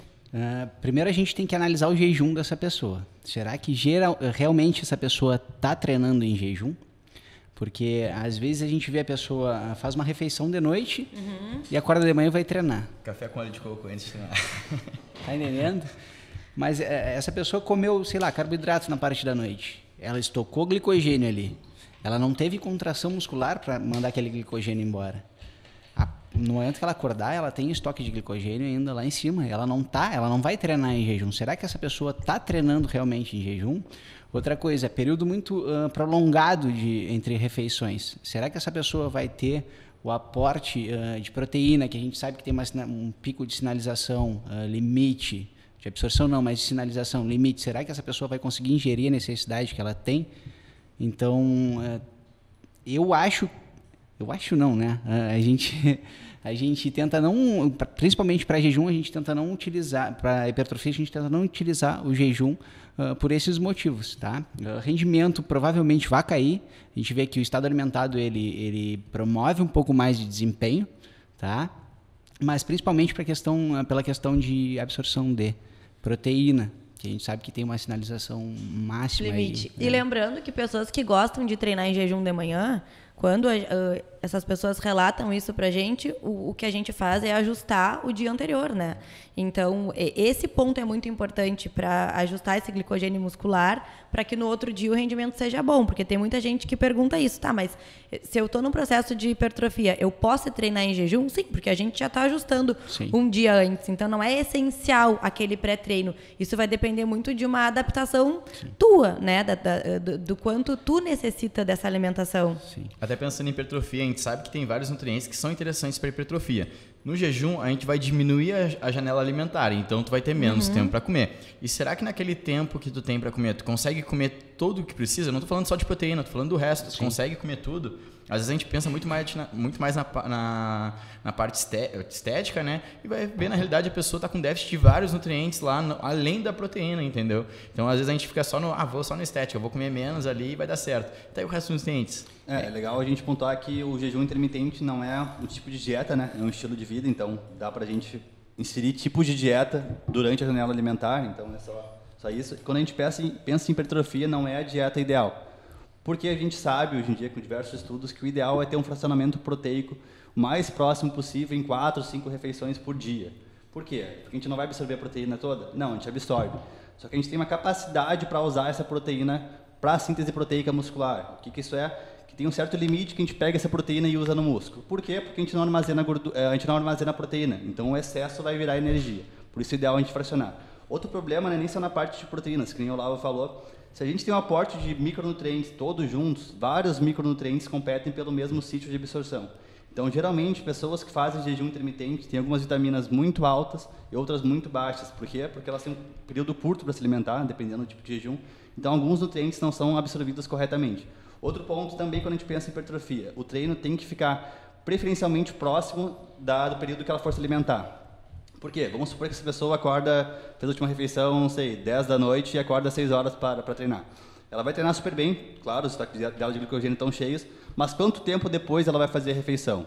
Então a gente sabe que o catabolismo muscular é algo crônico, claro, mas pensa todo dia essa pessoa ficando após o treino 6, 7 horas sem comer, com um ambiente catabólico ali, todas as vias catabólicas a milhão, né? Para facilitar o entendimento. Então, pensando em hipertrofia, não é um contexto ideal. Pode ter hipertrofia? Claro que pode, depende da quantidade de massa muscular que a pessoa tem, depende de como está fracionada essa dieta ali naquele curto período alimentar, mas não é um contexto ideal. Então a gente não vai ver, por exemplo, um atleta de fisiculturismo que faz jejum intermitente porque ele sabe que não é a melhor tipo de estratégia, de estilo nutricional para se ele quiser crescer. Imagina consumir 5.000 calorias Exatamente. em 4 horas, por exemplo. Até essa questão da proteína, a gente já sabe que existe uma otimização da síntese proteica fracionando ao longo do dia, então não é quanto mais proteína, melhor. É quanto mais proteína direcionado ao longo do dia. Não adianta nada tu fazer 2 refeições ao longo do dia com muita proteína e achar que tu vai gerar o mesmo estilo de hipertrofia de uma pessoa que fraciona em 4, 5 vezes ao longo do dia.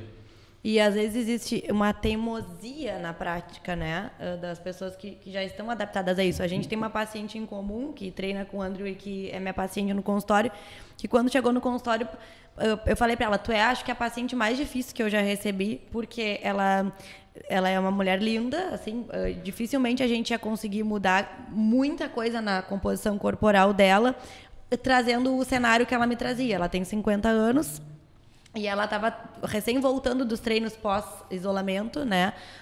2 vezes na semana. Ela estava trabalhando em home office, e aí os treinos com o Andrew era direcionado para o processo de hipertrofia, só que era só 2 vezes, o que eu já tinha conversado com ela, que pela capacidade dela, né, de progresso nesses treinos de 2 vezes era pouco, e ela fazia de jejum diário de 20 horas. Então a gente tinha que distribuir todas as calorias e proteína, carboidrato e gordura em 2 refeições por dia. E ela fazia uma dieta low carb por conta. Então não era uma low carb calculada, era uma low carb da cabeça dela, assim, sem quase nada de carboidrato, com a gordura lá em cima. Então foi o que eu expliquei para ela, olha, no primeiro momento teu resultado vai ser muito bom, porque eu vou entrar com uma intervenção nova, eu vou redistribuir toda a tua alimentação, as tuas calorias, eu vou começar a usar mais carboidrato, tu vai ter um estímulo inicial legal. Só que a longo prazo, essas 2 refeições, esse jejum diário de quase 20 horas, vai acabar te atrapalhando. E aí a gente foi, né, aos pouquinhos tentando redistribuir. A gente conseguiu, no final do ano passado, colocar uma 3ª refeição, porque ela treinava no final da manhã, para conseguir manejar melhor esse consumo, porque ela tinha nessas 2 refeições tem um consumo calórico bem alto, ela não tinha capacidade gástrica o suficiente, né? E realmente estava bem difícil da gente conseguir ir vendo esses avanços a longo prazo. Outro ponto legal também sobre jejum é a gente entender o motivo, né? Então, a gente está falando que não é um contexto ideal para hipertrofia, mas tudo bem. Tem pessoas, empresários, por exemplo, que realmente têm rotina super corrida e fazem jejum porque realmente não tem tempo, tá? Tem casos que a pessoa realmente não tem tempo. O Ramadã é um exemplo disso. Mas aí a gente pega, por exemplo, alguém que faz jejum intermitente com aquele argumento que nossos ancestrais também faziam, aí já é um argumento meio burro que a gente consegue desconstruir, né? Porque eles comiam numa janela curta porque eles não tinham abundância de alimento. Se a gente fornecer alimento... Respeita a sua opinião, mas é uma opinião burra. Né? Esse paciente a gente consegue gerar resposta nele. Isso que eu tô querendo dizer. Esses pacientes também, que eles têm esse tipo de argumento, a gente consegue desconstruir isso e fracionar melhor as refeições ao longo do dia para dar resultado. Porque é algo fácil de quebrar. Eles comiam uma janela curta porque eles tinham pouca abundância, não tinham como armazenar a carne, por exemplo. Eles chegavam, tinha uma árvore frutífera, eles comiam 20 bananas se pudesse de uma vez, porque eles não sabiam quando iam comer de novo. Então não era porque era melhor para o corpo, porque era fisiologicamente superior do que a gente come, da forma que a gente come hoje. Não, porque não tinha abundância de alimentos, só isso. Acho que um dos maiores problemas que eu vejo no jejum é pessoas que não estão acostumadas a fazer jejum e decidem fazer jejum. A pessoa faz uma refeição de manhã, almoça, faz café da tarde, janta. Vou fazer o jejum aqui, vou parar de jantar, vou parar de tomar café da manhã, vou comer só no almoço. Essa pessoa vai chegar no almoço com muita fome. Talvez a quantidade de calorias que ela, sei lá, ela precisa de 2.000 calorias e ela vai diminuir essas refeições do café da manhã e da janta, por exemplo. No almoço ela vai acabar compensando muito mais, porque ela está com fome, ela não consegue dizer, parei, tô legal, eu já estou saciado, e ela está com... passei muito tempo sem comer, né? Tô liberado de comer. Então, às vezes, a gente acaba sendo um tiro no escuro, ou até o tiro saindo pelo pé, né? Porque tu acaba consumindo muito mais calorias nessas refeições que tem. Não compensa. E a pessoa com fome, ela tem a fome hedônica, né? Ela vai buscar alimento mais palatável e muito mais calórico. E vai consumir... De repente aí... Maneira de defesa. É uma maneira de defesa da pessoa. Mas, voltando ao assunto, parabéns, né? Porque tu conseguiu gerar muita resposta nela. Parabéns pra nós, né? E um caso muito difícil, porque a gente tinha via de sinalização hipertrófica pouco acionada pelo número de treinos, e a gente tinha uma janela anabólica de alimentação muito curta. E ela respondeu. Bem. Então, por um período, né? Agora a gente mudou a estratégia e tenho certeza que ela vai responder. Tocou no ponto legal, Ana, que ela teve resultados. Então a gente não está falando que não tem como ter resultados. Só não é o melhor. Não é a melhor estratégia. É a mesma coisa a dieta cetogênica. Exatamente entendeu? Isso. Só que foi o que eu falei para ela. Teve, inicialmente, a longo prazo, a gente vai ter que ir mudando estratégia, né? Para seguir tendo bons resultados. Então, tem como, mas... de forma longínqua, assim, acho que sempre tem que ir avaliando, né, a resposta daquele paciente e vendo qual é o quanto ele está conseguindo se dedicar para o treino, qual é a adesão dele à dieta. Ela é uma paciente fora da curva em relação à dieta. Sim. E no treino também, né? Então a gente... foi o que o Gustavo falou. Com o decorrer do processo, tu vai conseguir moldar aquele paciente, né? Para uma estratégia que tu acha mais viável para ele. E as pessoas precisam entender o objetivo que elas têm. Elas estão capacitadas para fazer tudo aquilo que demandam nele. Quero ter um corpo maravilhoso lá, tá, mas tu treinando 2 vezes por semana talvez não seja interessante a gente aumentar. Tu está disposta a fazer isso? A maioria das pessoas não está disposta a fazer aquilo que elas queiram chegar no resultado, né? Então o tiro sai pelo pé, se frustra. Bom, guris, eu quero agradecer vocês mais uma vez por estarem aqui. Acho que a gente conseguiu trazer tudo que a gente queria, né? Todos os temas. Agora a gente pensa e bola para o próximo mês o que a gente vai discutir. Muito obrigada, acho que foi muito rico, acho que a gente conseguiu esclarecer muita coisa, né? Desmistificar muita coisa que é a nossa ideia. Então, muito obrigada de coração. Então, obrigado aí pelo convite novo aprendi muito com vocês hoje aqui, como sempre. Espero estar presente na próxima aí. Com certeza. Dividir na mesa com vocês. Obrigadão, obviamente, pelo convite. É muito legal conversar com vocês. É muito legal falar sobre nutrição com vocês, com pessoas que realmente entendem. Então, a troca é legal. Não fica aquele... falei alguma coisa, tu discordou e tá. E aí, cada um vira pro lado e vai embora. Então, é bom que a gente consegue conversar, a gente consegue se entender e conseguir passar uma imagem legal, para um conteúdo legal para as pessoas que estão nos escutando. E, cara, muito legal. Valeu pelo convite. Obrigado pelo convite e obrigado pelo aprendizado, né? Porque vocês são referências para mim. E tá aqui com vocês é... É referência de homem para mim. Quando eu crescer, eu quero ser que nem você. Corta. Então Não, é isso, essa vai gente. ter que ir, não corta não. Obrigado, Ju. Obrigado mesmo Imagina. pela troca.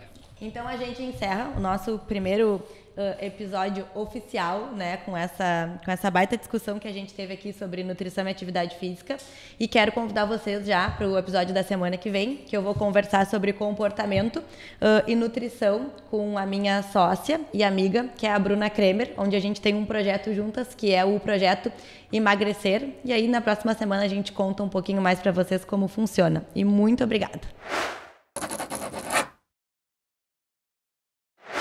Quem quiser, quem tiver interesse em entrar como nosso parceiro, pode entrar em contato pelas nossas redes ou pelo número de telefone que tem aqui embaixo. Muito obrigada.